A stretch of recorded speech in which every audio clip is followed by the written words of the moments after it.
The Empowerment Show aims to equip individuals with the necessary tools, knowledge, and confidence to make informed decisions and take control of their lives. It also focuses on ensuring access to essential resources and the opportunities. Good evening and welcome to this edition of the Empowerment Show. As always, I like to start off the show with trying to say things that are grateful. And as recently, my father has transitioned. So, again, I'm very grateful for the time that I got to spend with him, the long talks on the telephone, and really getting an opportunity to get to know the young man. I would suggest that anybody, you got somebody, a loved one that's next to you or whatever, appreciate them because they're not always going to be here. And vice versa. So as like we like to say on this show, we generally start off by saying Ashe. And let me bring my man in, Mr. Ronald Yates. Hey, what's happening, Ron? How you today, bro? I'm doing good, brother, and I want to extend my condolences on the loss of your father. All I right, know all right. I know that's tough. I lost my father a number of years ago, and there's nothing like a bond between father and son. So I know it's a tough situation. Right. But he was a good man. I can't, I mean, he was a man. He wasn't a perfect man. He was a man. And like all men, they have their faults. But he was, you could say he was a term that they use down south. He was a God-fearing man. Mhm. Okay. And he truly loved his children. So I have a lot of respect for that. And there were 7 biological and 1 not biological, but total he had 8 children that Mhm. that that he decided to raise. You understand? All right. There's a lot of things going on in the news today. I asked you to come on today because I really wanted to talk about this situation with the shutdown. We had one of our own, which is John Fetterman from Pennsylvania. He was one of the 8 that was involved in the shutdown. That is, seems to be 2 sides or maybe 3 sides to this story. I don't know if they should have thrown in the towel.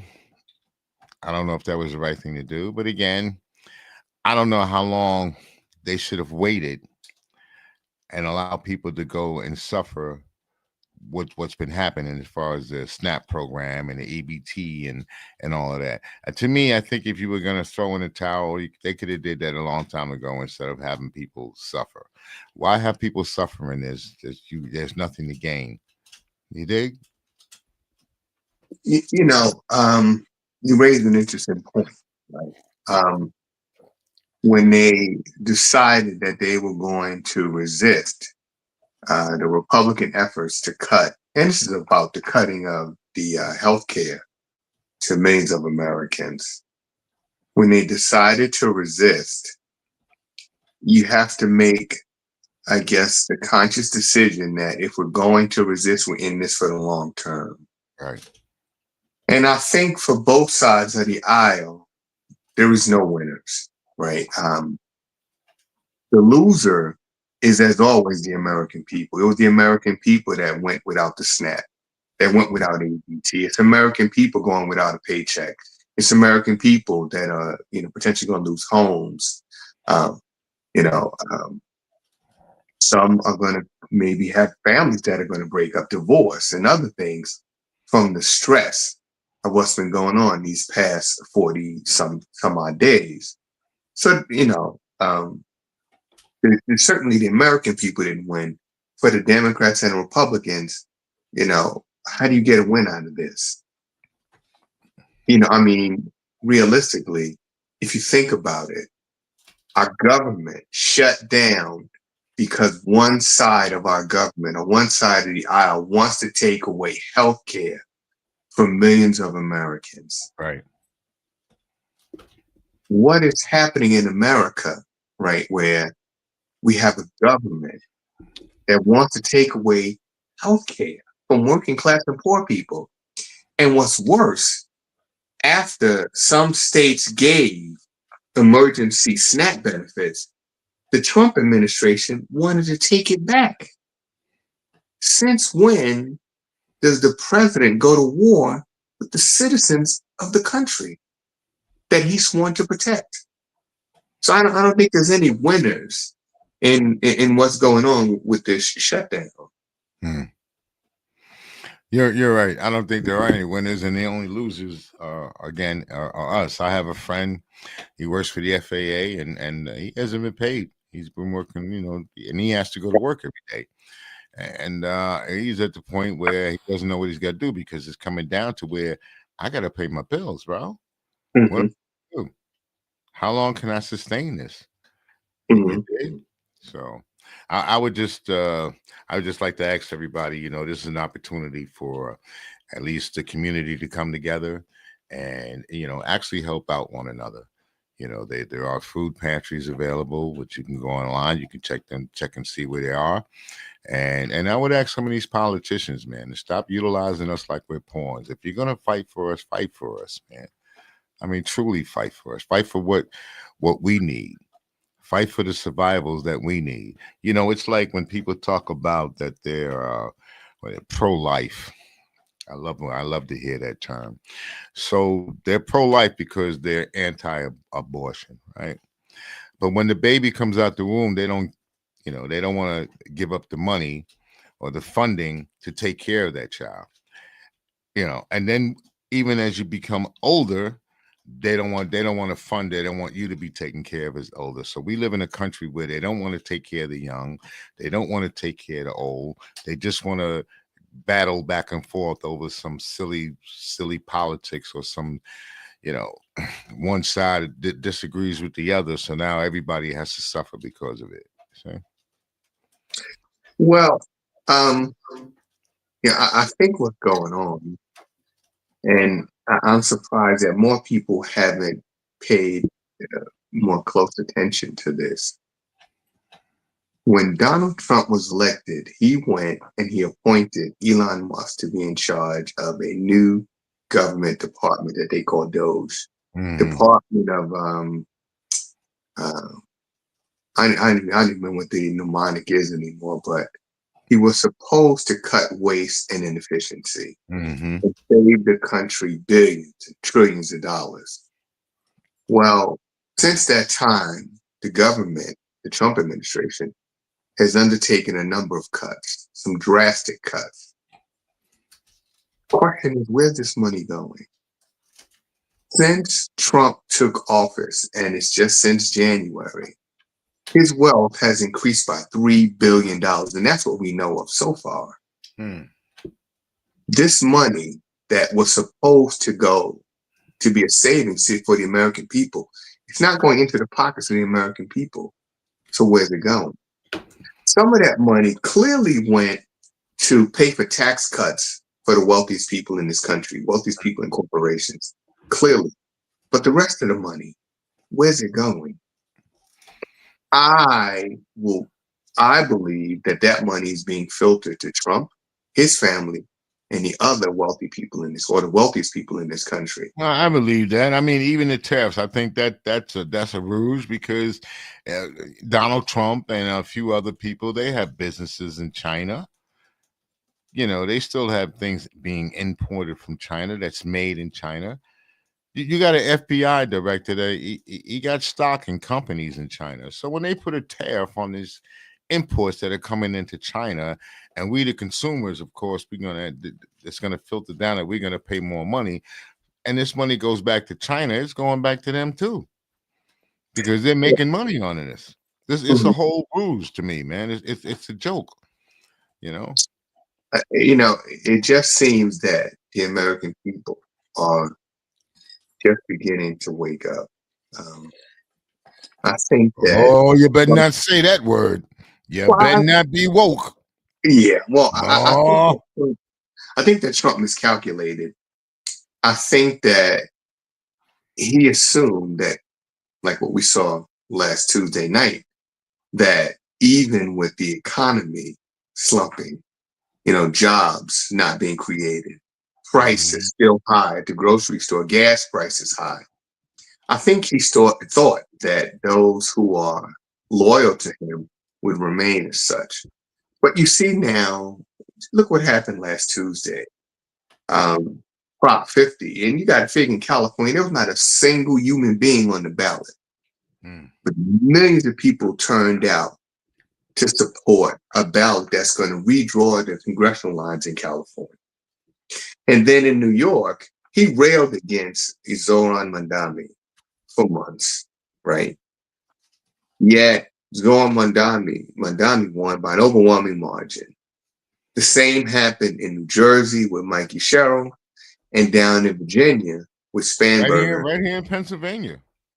And right here in Pennsylvania with the and, judges, with the common plea judge and the magistrate judge, and we had a little blue wave right here, man. and down in Mississippi, 3 seats were picked up in the Mississippi State House, right? And you're not going to get much redder than ruby red Mississippi. I'm just wondering if this is not just an indication of people saying, I'm tired, man. I had enough.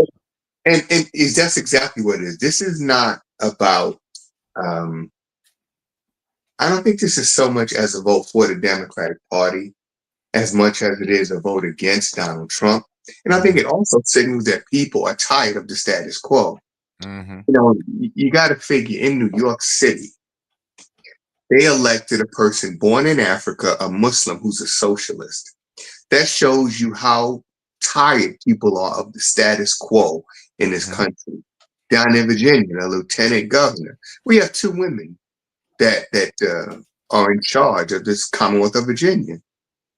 You know, and the lieutenant governor, another woman who is a Muslim. So that just shows you how far people have departed from the status quo. I think that's what got Donald Trump elected in his first run. I think that people were tired of politics as usual, and they said, well, we'll give this guy a chance. The second time, this most recent election, well, let's be realistic. I think, well, I know that there were some clips where Donald Trump has admitted to stealing the election. I saw them. Yeah, because he had to. He realized that he's got 34 felony convictions, and he's got so many businesses, dealings that he had planned in advance of being elected president. He knew that in order to advance those deals, he needed to be in the White House. And it's clear now, just look, $3 billion. That is an enormous sum of money. No investor can make that kind of money in less than a year.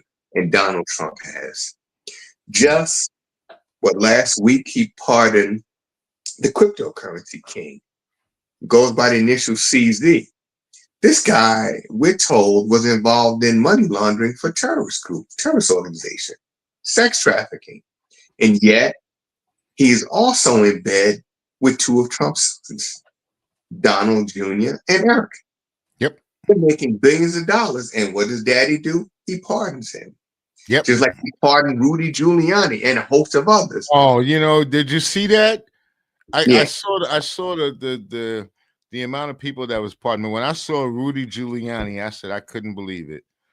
As much dirt this man was caught in his hand. I mean, we're not talking assuming. We're not talking about making assumptions about what he did. He got caught red-handed doing all this little dirty stuff, and he had to pay for it. And it really doesn't matter. I mean, let's be realistic. Tom Homan, who is in charge of ICE, was caught by the FBI accepting $50,000 in cash as a bribe. And yet he's still in that position. And no one is even talking about it. You know, when I was a police officer, I was told I could lose my job for taking a cup of coffee. And here you have a man. Right. You can't accept any gratuities. Can't accept any gratuities. And here's a man that accepted $50,000 in a paper bag. There's no way to misconstrue that. That is a bribe. Plain and a bribe. Yes, it is. And this guy is still in that position. And these are the people who are making the law. Just like Bob Marley said, you can never have justice when the criminals are making the laws. Hey, well, the criminals in this country have been making the laws since this country's been here. So the people that came here to this country, they started out as criminals. They came out of the jails of London and Spain, and they came from the insane asylum. So these people that came here, that constructed this country that we live in, they were all crooks to begin with. So it's no wonder to me when I look at Trump and the things that he's doing. He's a crook, and people love it here. They look at him like he's what's the guy, like Scarface or somebody. They look at him like he's some sort of hero coming to save them, and he's just like Scarface. He's coming to rob your ass and take everything that he can get from you. I think that when Trump finally leaves office, whenever that is, and people begin to take stock. Just one example. For generations, the Resolute desk has been inside the White House. Trump, not only has he knocked down the East Wing to create a ballroom for himself, the Resolute desk is now in Mar-a-Lago. That is the taxpayer. Are you kidding me? I am not kidding. He claimed it was going out to be refurbished. It is now in Mar-a-Lago. This man is robbing this country blind. Yes, he is. And yet you still have people that will say that Donald Trump knows what he's doing, that he is creating deals that is best. Like I was watching 60 Minutes. 3 farmers, all of whom are taking a beating because all of them, grow soybeans. There's one who also is a cattle rancher, and because of that, he's managing to stay afloat. The other 2 are basically trying to figure out, how do I hold on to my farm? And yet they are still supporting Donald Trump. Despite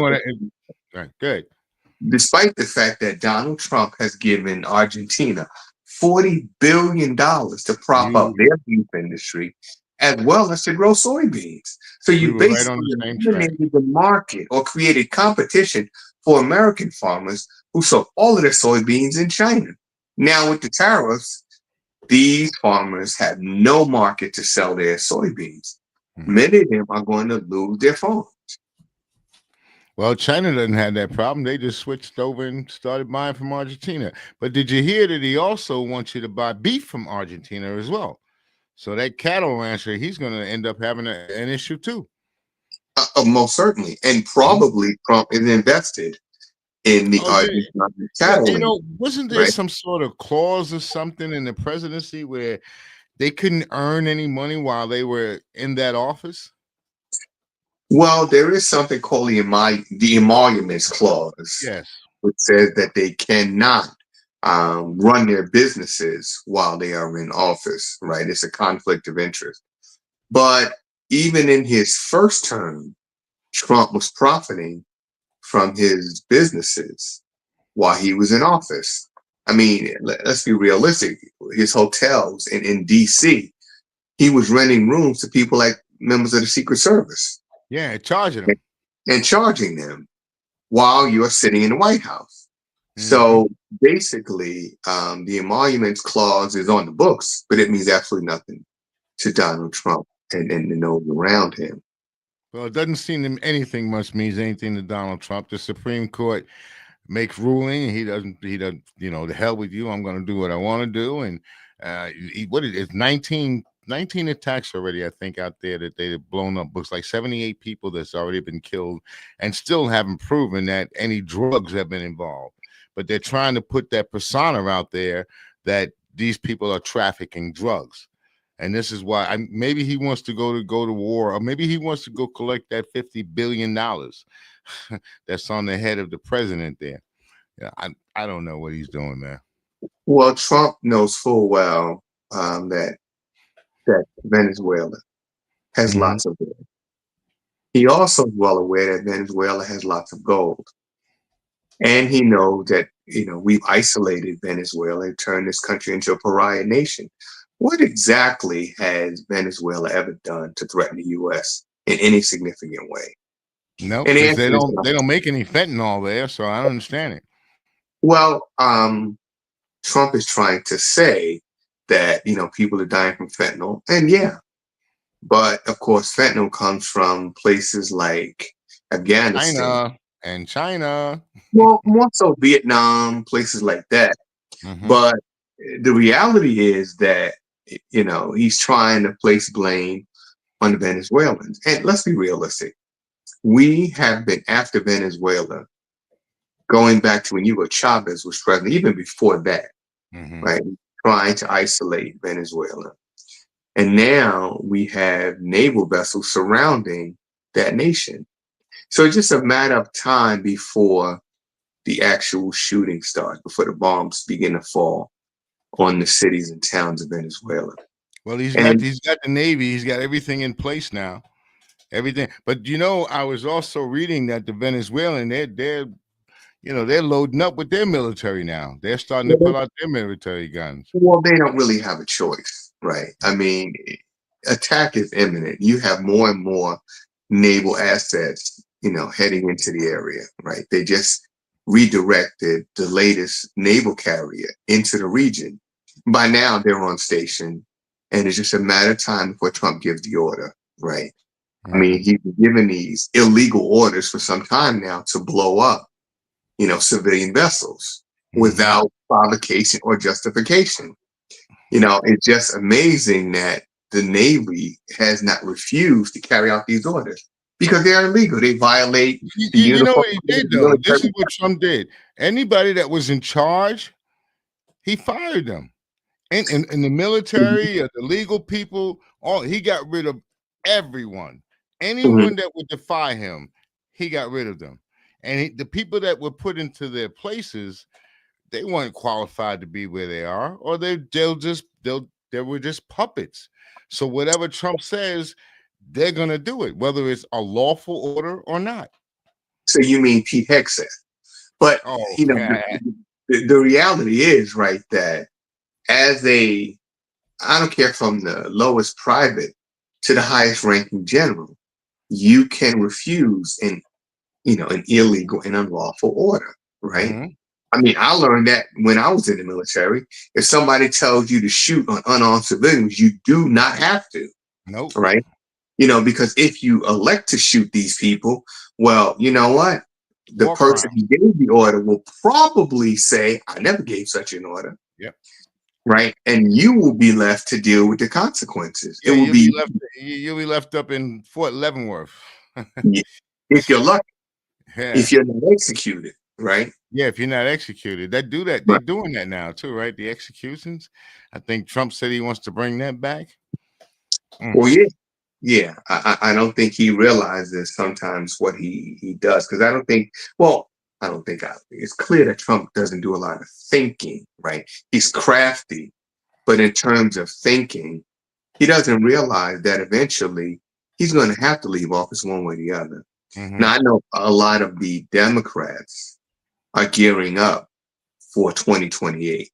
Based on their success last Tuesday, they figure that they have a real shot at retaking Congress as well as the White House in 2028. In 2026, in the midterms, Right. I think they think that they can pick up seats and maybe flip the House. Which I think they will. I really think they will. I don't think we're going to have an election. I think that Trump has already threatened on multiple occasions to invoke the Insurrection Act. Trump is not the smartest guy, but he's not a complete moron. Well, he got people pulling his strings. He got much more well-educated people that's probably behind him that are pulling his string, like the Heritage Foundation or Blackwell. He got people behind him that's pulling his strings. Well, you know what? Trump looked at the election returns, last Tuesday, and he saw every candidate that he supported lost, and lost handily. So he knows that with all that's happening now, the cutting of the SNAP benefits, food prices still high, the war still going on, cuts to health care, and more cuts to come, people's standard of living decreasing almost daily. Trump knows that it will be difficult for the Republicans to hold on to the House. So, he's already got the troops in place. I mean, you got to figure, you have troops in place in Washington picking up garbage. Right. Why are they still there? They're there because at some point Trump will pull the trigger and say, hey, the streets are too dangerous. We need the military in the streets, and we cannot have an election under these conditions. It's just a matter of time. And Yeah. for the Democrats, I think that they need to come up with a contingency plan, because just to count on a win in 2026 is not enough. Because he can also declare war, because during wartime they can, postpone an election. Thus, the naval vessels surrounding Venezuela, right? Venezuela. Yep. So he's checking the boxes, right? And yet it seems as if the Democrats are not seeing this, right? Like maybe they don't watch your news shows, but if you and I can see it, why can't they? They're too And busy not everything, watching us. That's what it is. They need to watch us more. right? And everything that Trump has done, illegal or otherwise, I mean, let's be realistic. He doesn't have the power to impose tariffs, but he's done it, Yeah. right? In terms of having troops around the country, it violates the law. Posse Comitatus Act, but he's done it. And he's And done it. then you got to figure the other day he went to the Supreme Court looking for a stay in the distribution of EBT and SNAP benefits. And the Supreme Court said yes. Mm-hmm. How do you issue a stay on benefits that were created by Congress to aid poor and working class people? What justification do they have for that?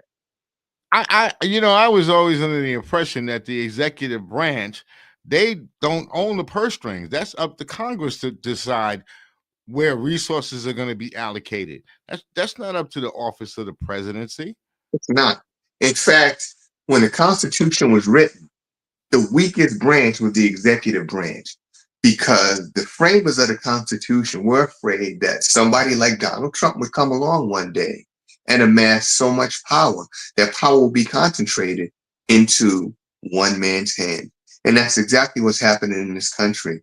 Trump has control of the Senate, the House, and the Supreme Court. He stacked the deck. So, whatever he does basically is being signed off upon. How can the Supreme Court sit there and say nothing while unarmed vessels are being blown up by our Navy? How does the Supreme Court sit by and say nothing? Yet they want to say that Trump can uphold SNAP benefits. You say nothing about murder, but he can stop and withhold SNAP benefits. You got to see everybody's getting paid somewhere along the line. I mean, it's either got to be, I'm terrified and I got to do what he wants, or, he's lining my pockets too. So I'm going to do what he wants. But listen, when we come back on the other side, we got to do that thing. But when we come back on the other side, I want to rap to you about Civil War, because I've been listening to people, just listening to people in the streets, and I happened to be online, and the guy in front of me was a Trump supporter, and the guy behind me was a Trump supporter, and they were talking about how many guns they got, and they're gearing up and getting ready for Civil War. But we'll talk about that when we come back on the other side. All right. Sure.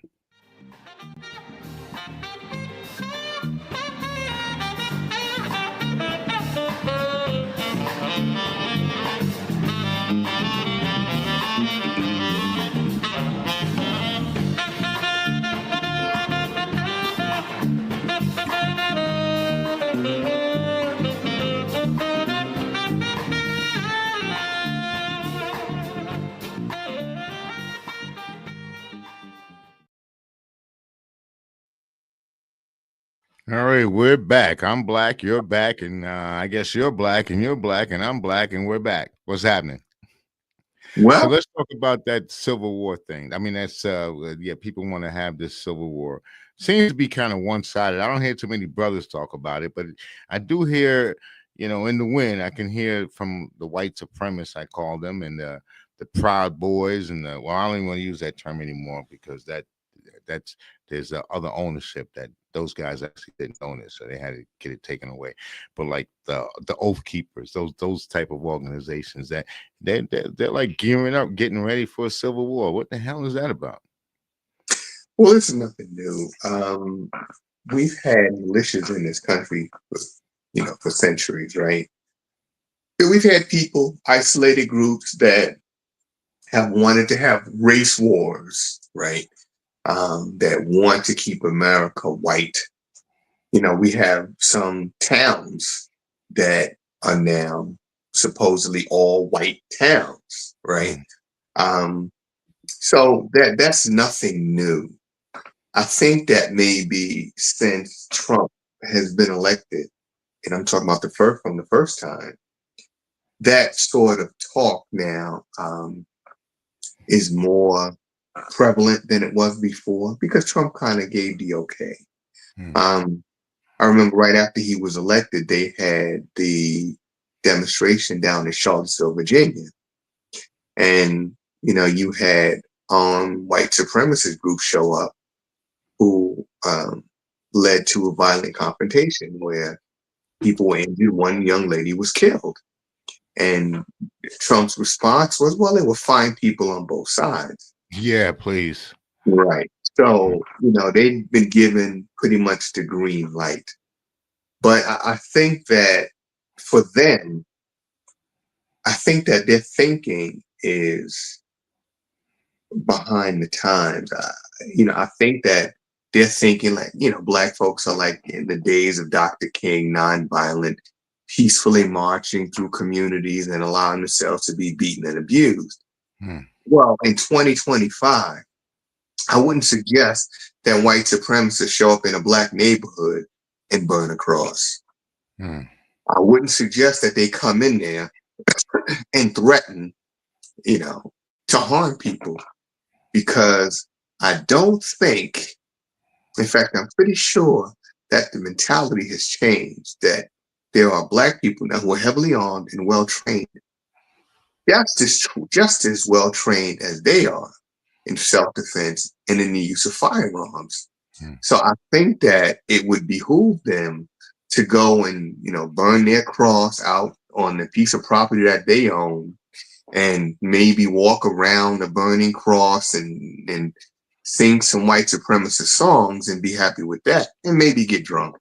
But I don't think it would behoove them to come and actually attack black and brown people because I think that that's something we have now been preparing for some time. I think we've been prepared for quite a while. If I remember history, I can't remember the brother's name. We can look it up. But there were a town.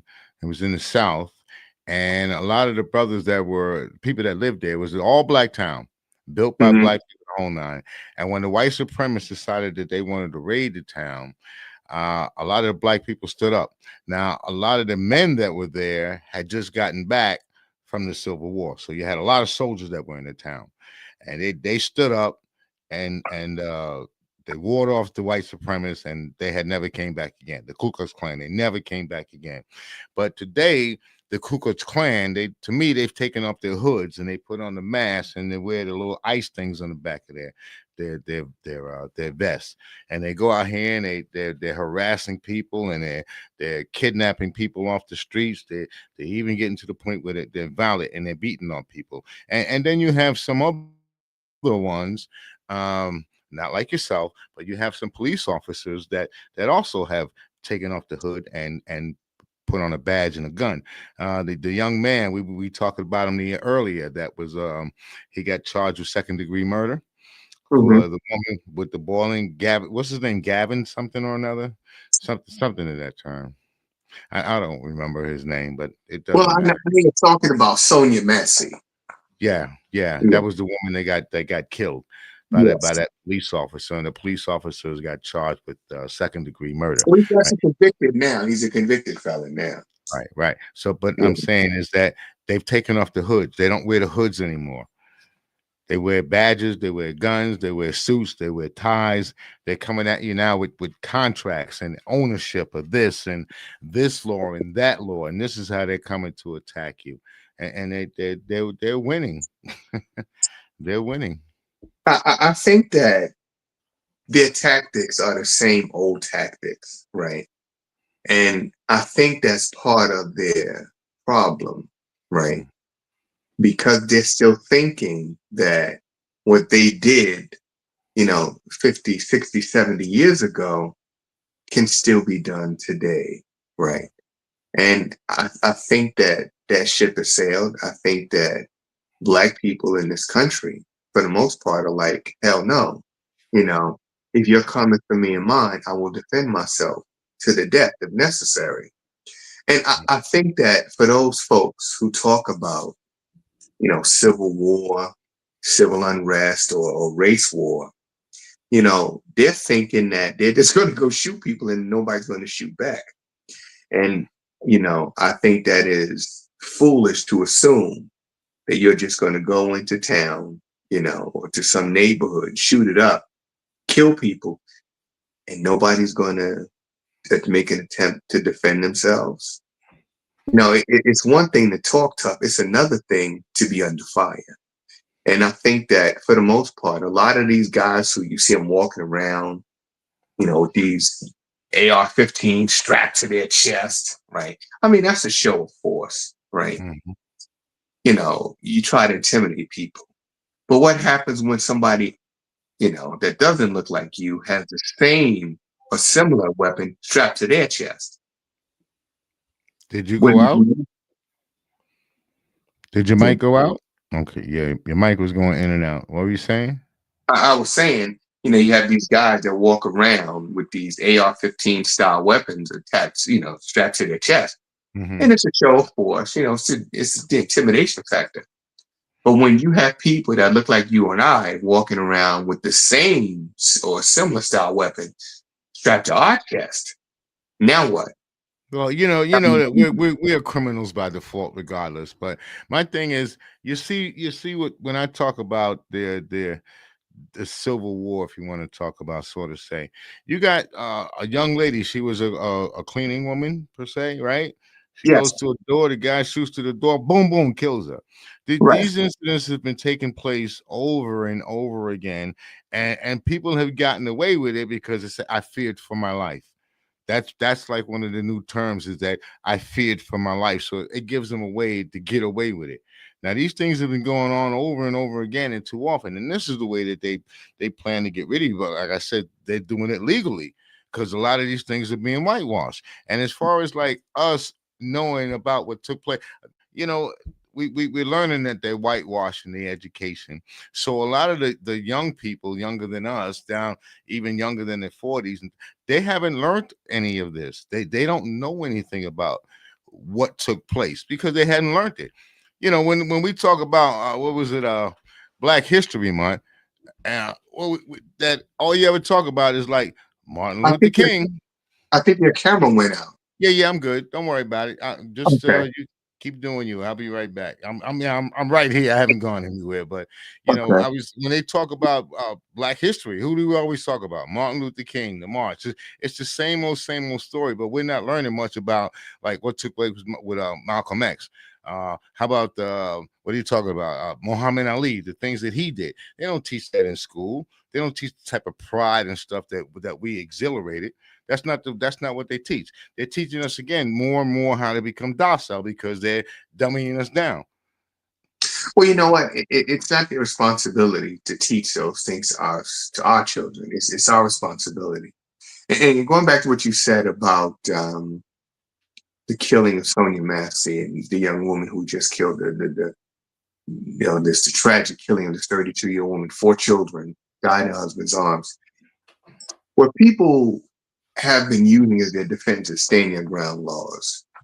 Staying your ground laws, like we have them here in Pennsylvania, and others have similar laws around the country. However, those laws are pretty specific. You have to have a real belief that your life is in danger. And if you're on the other side of a locked door and a person is not attempting to enter your home, Doorstop. your premise or business forcibly, right? Then you are not, the use of force is not justified. Mm. So now this person the other day that shot this young woman, of course, is going to say, I was terrified. I was afraid for my safety. But how so? This woman was on the other side of the door. She wasn't attempting to force her way into your house. The lady was a cleaning lady. She came Mm-hmm. there to do a cleaning job, just happened to be at the wrong house. That's like saying, so Amazon shows up to do a delivery and they ring your doorbell. Oh, I'm afraid. I'm going to shoot the Amazon guy. You order DoorDash, right? The guy comes to bring food to your house. Oh, somebody rang my bell. I'm afraid for my safety. I'm going to shoot through the door and kill the DoorDash guy. I Where tell you though, was it? most of these people that do these type of things, they don't know any. They have no relationship with anyone of color. What they learn is what they see on television, which is why I'm really against a lot of the buffoonery that we put out there. Because it really puts us in a light of being over sexual or over violent or hypersexual. It puts us in another light. Now these people, they watch this, and I walk down the street with my little hood on. I might be going to the gym. Automatically I become a threat right away. Black Mhm. man with a hood. So it's a lot of it. A lot of it is due to perception of what they see. They don't see us. They see us as being subhuman, acting like animals. You got a president that comes on television. He says that we're criminals by default. So now here this person comes up and knocks on your door, and there happen to be a person of color. You're not expecting anybody to come. You've already heard about these scams that these people are doing and how they're coming and trying to rob you, and that the Haitians are eating the cats and the dogs, right? So this person comes to your door, you're scared. You pull out your gun, bang, bang, because you're thinking that you're defending yourself. And a lot of this is caused by the stereotypes, the social stereotypes that are put out there. Well, I'll tell you something. Right now on Netflix, there is a documentary about the killing of a young woman in Florida. Aja K. I can't remember her last name. But anyway, this woman was a mother of three, and there was an ongoing dispute with a neighbor across the street. Mm. This woman would call the police pretty much daily, complaining about the kids in the neighborhood, making too much noise, running up and down through the yard, which she didn't own. She lived in an apartment complex. But she would always complain about these kids. And it showed in the documentary, which is actual body cam footage and residential cam footage, how many trips the police made to this woman's house for the same or similar complaints. The children making noise, the children playing, the neighbors. Anyway, this one day, one of her sons was outside and there was a disagreement with this neighbor. The neighbor took the boy's, I believe it was his iPad. So he said, go get mom. This young woman had a baby, a young baby at home, I think maybe a year old. She comes across the street knocking on the door, hoping to retrieve her son's electronic device. Well, the woman fired a shot from inside the door, struck this woman, and she died as a result of being shot. Well, this woman was just convicted. She is facing a long jail sentence. And, what happens is people think that, they see these sort of things. They think, well, you know what? I got a chance of getting away with it if I just apply the stand your ground standard. Well, it doesn't work. If the person's on the other side of the door and they're not attempting to force their way into your house, there is no reasonable threat. And these people are being tried and convicted. And I suspect that this person who shot this young woman, this cleaning woman, I suspect they thought, well, look, this person's brown. They're probably an illegal. I can shoot them. I can kill them and I can get away with it. I don't think that's going to fly. I think this is the old thinking that I can get away with it, right? We've gotten away with it for so long. Nothing is going to change. Mm. But unfortunately for them, it is changing. Mm. Are going to jail, right? People who commit these crimes are serving long sentences. I mean, Derek Chauvin killed George Floyd in jail, Mm-hmm. stabbed, right? Could have lost his life, right? So don't think that this is something that's going to be just swept under the rug and you're going to be allowed, handed your gun back, say, well, you're not a bad guy. Everybody's not going to get the same treatment that George Zimmerman got in the killing of Trayvon Martin. You just read my mind, because I was going to tell you, for every one of them that actually get convicted and go away, there's another 9 that get away with it. So, but listen, we're gonna pick this up again on Tuesday. You're gonna come on back Tuesday. You here? I'll be there Tuesday. Because we got a whole long week that we got to go through about what's taking place with this politics. I'm gonna keep my eye on what's going on in Venezuela, but there's some few other things that are going on around the world too that we need Mhm. to keep our eye on, and this way we can let this information out. Now, tomorrow night, around about 6 o'clock, if you want to tune in, I'll have Tara Probst. She'll be here. And if anybody feels they want to call up and ask her any questions, she's the state representative here in Pennsylvania. So we'll get a chance to talk to her to see what's going on here in Pennsylvania as far as the SNAP program, any new bills that have been signed, any new bills that's been presented or put in, anything that And the anybody state feels they budget, want to talk about. and the state budget, which has yet to be approved. Right. So she may have some answers for that too. But if anybody want to call in and ask questions, please do, or leave a comment. Comments do well. So we're gonna be out of here. Ashe, brother, and I'll see you on Tuesday. What's up, brother? All right, right on.